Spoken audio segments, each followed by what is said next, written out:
배달부 집안과는 격이 안 맞아요. 냄새라도 배일까 걱정이네요. 결혼식장 500명 앞에서 25년 배달부 아버지가 공개 모욕당합니다. 그런데 이 남자, 예비 시어머니 회사에 15억을 공급한 사람이라면 30분 뒤 식장에서 벌어진 충격의 반전은 서울 외곽 빌라촌 이만수는 오늘도 새벽 4시에 일어났다. 25년째 똑같은 시간이다. 치킨집 배달원으로 살아온 세월. 비가 오든 눈이 오든 쉬지 않았다. 딸 하나 대학 보내고 취직시키겠다는 일념 하나로 버텼다. 아빠, 오늘 도연이네 집에서 식사하기로 했어요. 서윤이 조심스럽게 말했다. 딸의 얼굴에 어두운 그림자가 어렸다. 만수는 다 알고 있었다. 지난주 첫 상견례 자리에서 예비 사돈댁의 차가운 시선을. 괜찮다. 가거라. 하지만 괜찮지 않았다. 강미숙은 만수를 정면으로 쳐다보지도 않았다. 인사를 건네도 고개만 까딱했다. 식사 내내 회사 이야기, 부동산 이야기만 했다. 만수가 끼어들 틈은 없었다. 배달 일이 뭐가 힘들어요? 오토바이만 타면 되는 거 아니에요? 미숙의 말에 서윤이 얼굴을 붉혔다. 도연은 어색하게 웃기만 했다. 25년 동안 단 하루도 안 쉬고 일했습니다. 딸 하나 제대로 키우고 싶었습니다. 만수의 목소리는 낮았지만 단단했다. 제대로요? 우리 도연이는 유학까지 다녀왔어요. 그게 제대로 키운 거죠. 미숙은 코웃음을 쳤다. 서윤이 자리를 박차고 일어났다. 어머니, 전 결혼 안 하겠습니다. 우리 아버지 모욕하시는 분과는 가족 될 수 없어요. 서윤아. 도연이 당황해서 서윤을 붙잡았다. 하지만 서윤은 아버지 손을 잡고 밖으로 나갔다. 미안해, 아빠. 내가 잘못 봤어. 빌라로 돌아오는 길, 서윤이 울먹였다. 만수는 딸의 어깨를 토닥였다. 아냐, 내가 오라. 사람을 직업으로 판단하는 사람들이랑은 가족 될 필요 없다. 그날 밤 도연에게서 연락이 왔다. 어머니를 설득했다고 다시 만나자고. 하지만 서윤은 거절했다. 오빠가 그 자리에서 어머니를 말렸어야죠. 나중에 설득한다고 되는 게 아니에요. 며칠 뒤 미숙이 찾아왔다. 처음으로 고개를 숙였다. 제가 잘못했습니다. 편견이었어요. 서윤은 냉정했다. 어머니, 전 제 아버지가 자랑스러워요. 어떤 일이든 성실하게 일하시는 분이요. 그걸 이해 못하시면 우린 인연이 아니에요. 만수는 배달을 계속했다. 그게 그의 삶이었고 자부심이었다. 딸은 결국 다른 사람을 만났다. 서윤의 배우자는 첫 만남부터 만수에게 깊이 인사했다. 직업이 아니라 사람을 보는 사람이었다. 서울 외곽 빌라촌 이만수는 오늘도 새벽 4시에 일어났다. 25년째 똑같은 시간이다. 치킨집 배달원으로 살아온 세월. 비가 오든 눈이 오든 쉬지 않았다. 딸 하나 대학 보내고 취직시키겠다는 일념 하나로 버텼다. 아빠, 오늘 도연이네 집에서 식사하기로 했어요. 서윤이 조심스럽게 말했다. 딸의 얼굴에 어두운 그림자가 어렸다. 만수는 다 알고 있었다. 지난주 첫 상견례 자리에서 예비 사돈댁의 차가운 시선을. 괜찮다. 가거라. 하지만 괜찮지 않았다. 강미숙은 만수를 정면으로 쳐다보지도 않았다. 인사를 건네도 고개만 까딱했다. 식사 내내 회사 이야기, 부동산 이야기만 했다. 만수가 끼어들 틈은 없었다. 배달 일이 뭐가 힘들어요? 오토바이만 타면 되는 거 아니에요? 미숙의 말에 서윤이 얼굴을 붉혔다. 도연은 어색하게 웃기만 했다. 25년 동안 단 하루도 안 쉬고 일했습니다. 딸 하나 제대로 키우고 싶었습니다. 만수의 목소리는 낮았지만 단단했다. 제대로요? 우리 도연이는 유학까지 다녀왔어요. 그게 제대로 키운 거죠. 미숙은 코웃음을 쳤다. 서윤이 자리를 박차고 일어났다. 어머니, 전 결혼 안 하겠습니다. 우리 아버지 모욕하시는 분과는 가족 될 수 없어요. 서윤아. 도연이 당황해서 서윤을 붙잡았다. 하지만 서윤은 아버지 손을 잡고 밖으로 나갔다. 미안해, 아빠. 내가 잘못 봤어. 빌라로 돌아오는 길, 서윤이 울먹였다. 만수는 딸의 어깨를 토닥였다. 아냐, 내가 오라. 사람을 직업으로 판단하는 사람들이랑은 가족 될 필요 없다. 그날 밤 도연에게서 연락이 왔다. 어머니를 설득했다고 다시 만나자고. 하지만 서윤은 거절했다. 오빠가 그 자리에서 어머니를 말렸어야죠.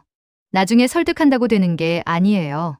며칠 뒤 미숙이 찾아왔다. 처음으로 고개를 숙였다. 제가 잘못했습니다. 편견이었어요. 서윤은 냉정했다. 어머니, 전 제 아버지가 자랑스러워요. 어떤 일이든 성실하게 일하시는 분이요. 그걸 이해 못하시면 우린 인연이 아니에요. 만수는 배달을 계속했다. 그게 그의 삶이었고 자부심이었다. 딸은 결국 다른 사람을 만났다. 서윤의 배우자는 첫 만남부터 만수에게 깊이 인사했다. 직업이 아니라 사람을 보는 사람이었다. 식장을 나선 만수와 서윤. 도연은 어머니 앞에 서류 봉투를 내밀었다. 엄마, 이거 봐요. 미숙이 서류를 펼쳤다. 회사 외주업체 계약서였다. LM소프트 대표 이만수. 이게 뭐니? 엄마가 그렇게 무시한 서윤 아버지예요. 우리 회사 물류 시스템 개발한 분이에요. 도연의 말에 미숙이 눈을 크게 떴다. 무슨 소리야? 배달부잖아. 배달부 맞아요. 25년간 현장에서 일하면서 물류 시스템의 문제점을 누구보다 잘 아셨죠. 10년 전부터 독학으로 코딩을 배우셨대요. 도연이 태블릿을 켰다. 화면에 LM소프트 회사 소개가 떴다. 야간에 배달하고 새벽에 코딩 공부하셨어요. 서윤이가 대학 다닐 때 첫 프로그램 개발에 성공하셨대요. 배달 현장의 경험을 살린 실시간 배차 시스템이었죠. 미숙은 말문이 막혔다. 5년 전 우리 회사가 물류망 개편하면서 외주 업체 공모했잖아요. 그때 1등 한 회사가 LM소프트예요. 엄마도 그 프레젠테이션 참석하셨잖아요. 그때 그 사람이. 미숙의 목소리가 떨렸다. 기억났다. 5년 전 회의실에서 명쾌하게 물류 시스템을 설명하던 중년 남자. 그 사람이 이만수였다. 계약금만 3억이었어요. 지금까지 유지보수 포함하면 총 15억 정도 받으셨을 거예요. 그런데 서윤이는 아버지 회사 일을 전혀 몰랐대요. 왜? 서윤이한테 배달 일만 한다고 하셨대요. 자식이 아버지 돈에 기대지 않고 스스로 성장하길 바라셨다나요. 도연이 한숨을 쉬었다. 엄마, 이만수 씨는 여전히 새벽 배달하세요. 회사는 직원들이 운영하고요.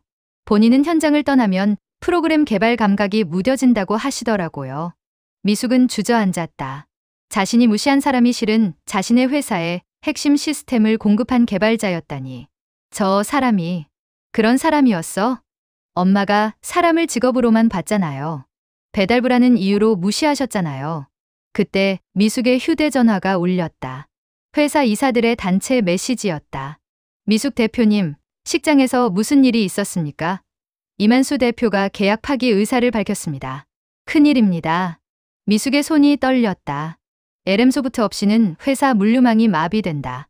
다른 업체로 교체하려면 최소 1년이 걸린다. 도연아, 늦었어요, 엄마. 제가 사과드려도 용서 안 하실 거예요. 당연하죠. 도연이 쓸쓸히 웃었다. 전 서윤이 놓치고 싶지 않아요. 그러니 제가 직접 사과드릴게요. 도연은 식장을 나섰다. 미숙은 서류를 움켜쥔 채 그 자리에 멍하니 앉아 있었다. 한편 만수는 서윤과 함께 빌라로 돌아왔다. 아빠, 왜 말 안 했어요? 회사 있는 거, 개발자라는 거. 별일 아니야. 배달도 하고 개발도 하는 거지 뭐. 만수가 담담히 말했다. 하지만 엄마가 아빠를 그렇게 무시했는데. 그래서 더 말 안 했지. 내가 스스로 선택해야 했으니까. 만수가 딸의 머리를 쓰다듬었다. 내가 돈이나 지위 때문이 아니라 진짜 사랑하는 사람을 선택하길 바랐어. 그래서 숨겼던 거야. 서윤은 아버지를 꼭 껴안고 울었다. 아버지의 진짜 마음을 이제야 알았다. 다음날 아침 만수는 다시 배달복을 입었다. 새벽 배달은 그의 일상이었고 앞으로도 그럴 것이다.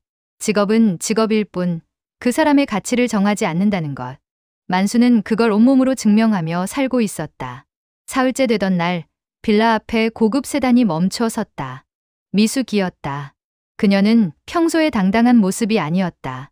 눈가가 부어 있었고 화장기 없는 얼굴은 초췌했다. 이만수 씨 계십니까? 현관문을 두드리는 미숙의 목소리가 떨렸다. 만수가 문을 열었다. 배달복 차림이었다. 무슨 일이십니까? 들어가도 될까요? 만수는 잠시 망설이다 문을 열어주었다. 미숙은 좁은 빌라 거실을 둘러봤다. 오래된 가구들, 낡은 소파. 그러나 깨끗하게 정돈되어 있었다. 앉으십시오. 만수가 물 한 잔을 내밀었다. 미숙은 물잔을 받지 않고 그 자리에 무릎을 꿇었다. 이만수 씨, 일어나십시오. 아닙니다. 제가 사람을 겉모습으로만 판단했습니다. 용서해 주십시오. 미숙의 목소리가 갈라졌다. 만수는 아무 말 없이 서 있었다. 저는 제 회사만 보고 살았습니다. 돈이 있으니 사람들을 무시해도 된다고 생각했어요. 직업으로 사람을 판단했습니다. 알고 계셨다면 됐습니다. 만수의 목소리는 담담했다.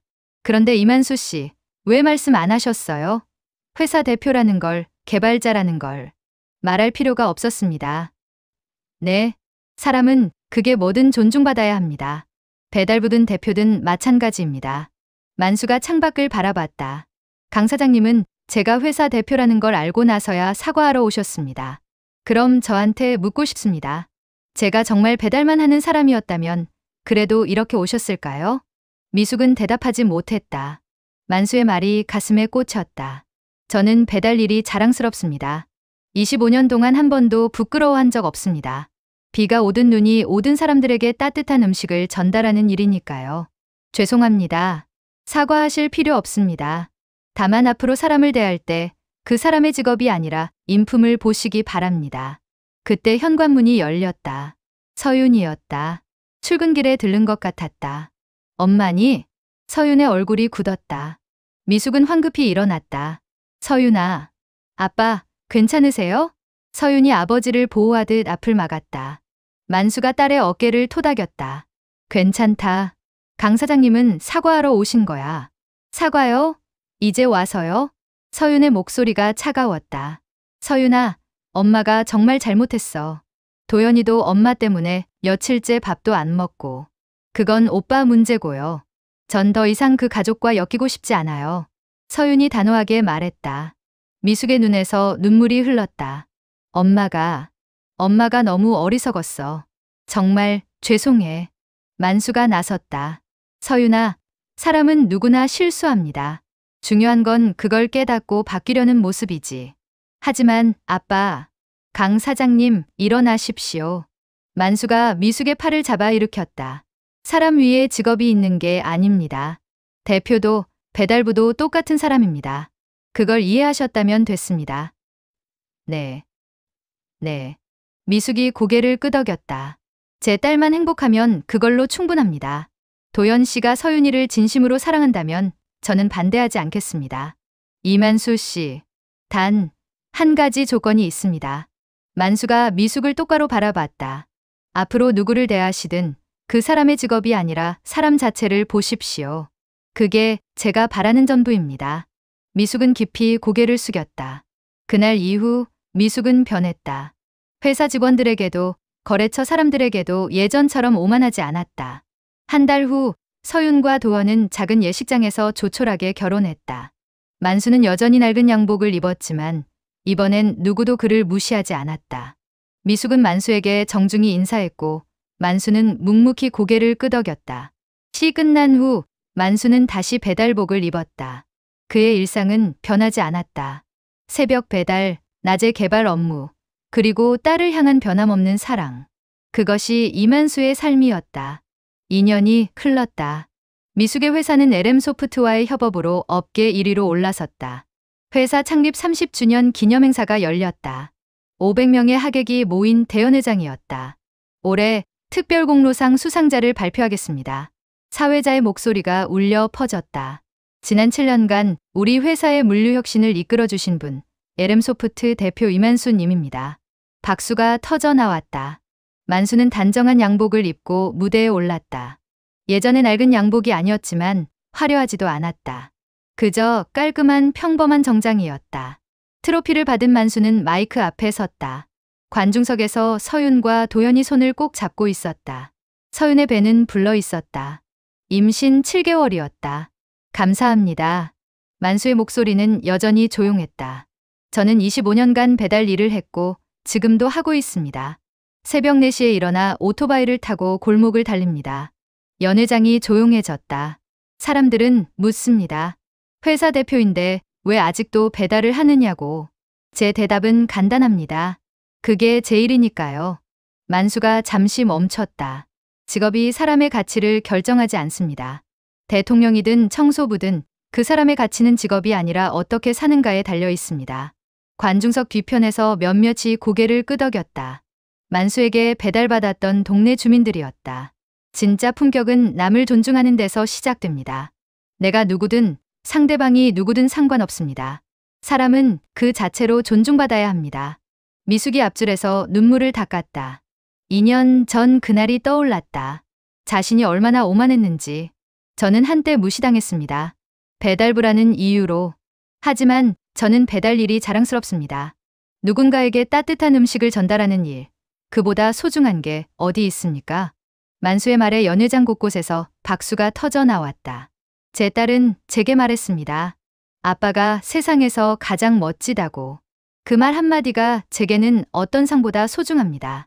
서윤이 눈물을 흘렸다. 도연이 아내의 손을 꼭 잡았다. 오늘 이 상을 받으며 생각합니다. 진짜 성공이 뭘까요? 돈을 많이 버는 것, 높은 자리에 오르는 것. 아닙니다. 만수가 관중들을 천천히 둘러봤다. 진짜 성공은 남을 존중하고 스스로를 존중하며 매일 최선을 다하는 것입니다. 겉모습이 아니라 마음의 깊이에서 오는 것입니다. 연회장이 다시 조용해졌다. 모두가 만수의 말에 집중했다. 저는 앞으로도 배달을 계속할 것입니다. 동시에 더 나은 시스템을 개발할 것입니다. 왜냐하면 그 두 가지 모두 제 일이고 저를 만드는 것이니까요. 만수가 트로피를 들어 올렸다. 이 상을 받은 진짜 이유는 제가 뛰어나서가 아닙니다. 제가 현장을 떠나지 않았기 때문입니다. 사람들과 함께 땀 흘렸기 때문입니다. 그게 제가 배운 진짜 품격입니다. 기립박수가 터져 나왔다. 관중석의 모든 사람이 일어나 박수를 쳤다. 미숙은 울먹이며 박수를 쳤다. 도연은 장인의 모습을 자랑스럽게 바라봤다. 무대를 내려온 만수를 서윤이 달려가 안았다. 아빠, 사랑해요. 나도 사랑한다, 서윤아. 미숙이 조심스럽게 다가왔다. 장인어른, 정말 멋지셨어요. 만수가 미숙을 바라봤다. 2년 전과는 다른 눈빛이었다. 진심이 담겨 있었다. 고맙습니다. 그날 밤 만수는 빌라로 돌아와 배달복을 꺼냈다. 내일 새벽에도 배달이 있었다. 트로피는 서랍 깊숙이 넣었다. 상은 중요하지 않았다. 중요한 건 내일도 성실하게 일하는 것.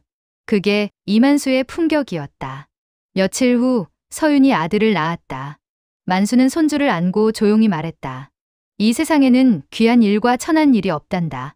모든 일은 소중하고 모든 사람은 존중받아야 해. 그걸 기억해라. 아기는 할아버지의 목소리에 방긋 웃었다. 만수는 그 미소를 보며 생각했다. 자신이 평생 지켜온 가치를 이 아이도 이어갔으면 좋겠다고.